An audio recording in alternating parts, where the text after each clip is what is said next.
बिल्कुल। आदरणीय बृजभूषण शरण सिंह जी भारतीय जनता पार्टी के सांसद बृजभूषण रहे। शरण सिंह अलग हैं, ये बृजभूषण सिंह हैं। मैं मैं जी। जानता हूँ, दोनों को जानता हूँ। मैं बृजभूषण शरण सिंह जी जो कुश्ती संघ के भारत के अध्यक्ष हैं, मैं अब उनकी बात कर रहा हूँ जी। कि उन्होंने कहा था आपने उनका सोशल मीडिया पे बहुत वायरल है कि आदरणीय अखिलेश यादव जी जब मुख्यमंत्री जी तो मैं जितना काम लेकर के गया उन्होंने मेरे सारे काम कर दिए।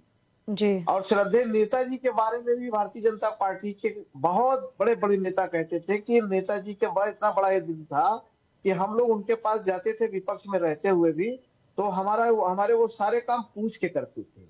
तो समाजवादी पार्टी एक स्वस्थ लोकतंत्र की स्थापना करती चली आई है और स्वस्थ लोकतंत्र चाहती भी है। यही है लोकतंत्र की परंपरा की जनप्रतिनिधि पक्ष का हो या विपक्ष का हो, जनता का ही काम लेके जाता है। यहाँ तो अपनी ही सरकार में अपने विधायक की सुनी नहीं जा रही है। और एक नहीं है, कई घटनाएं हैं। मैं अगर गिनाना चलूंगा तो बहुत सारी घटनाएं हैं। नंदी जी ने क्या कहा था पिछले दिनों कि हमारे विभाग के अधिकारी हमारी सुनते नहीं है। वो एक महिला मंत्री थी जो थाने पे बैठ गई थी अपनी सरकार के खिलाफ।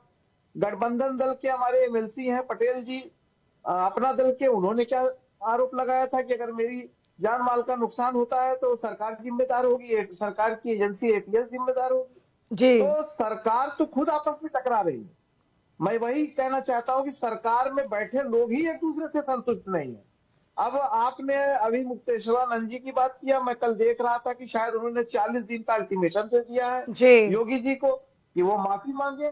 और वो पहले दिल्ली कूच करना चाहते थे लेकिन अब लखनऊ कूच कर रहे हैं। साधु संतों का जमावड़ा लगेगा।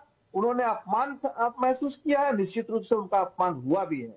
साधु संतों को जिस तरीके से धार्मिक कार्य के लिए रोका गया माघ मेले में, ये निश्चित रूप से बहुत ही निंदनीय है। समाजवादी पार्टी इसकी निंदा करती है। हमारे नेता आदरणीय अखिलेश यादव जी ने उनसे बात भी किया था और अपना पूरा समर्थन दिया है। उन्होंने भी कहा कि इस प्रदेश को अब आदरणीय अखिलेश यादव जी ही संभाल सकते हैं।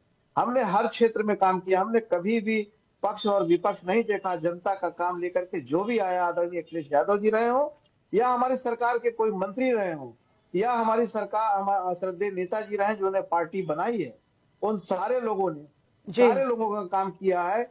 हमारे पार्टी के सारे जनप्रतिनिधि विपक्ष पक्ष नहीं देखते, लोकतंत्र को स्वस्थ बनाने के लिए जनहित में कार्य करते चले आ रहे हैं। इसीलिए हमारे किए हुए कार्यों को आज भी जनता भूल नहीं रही है।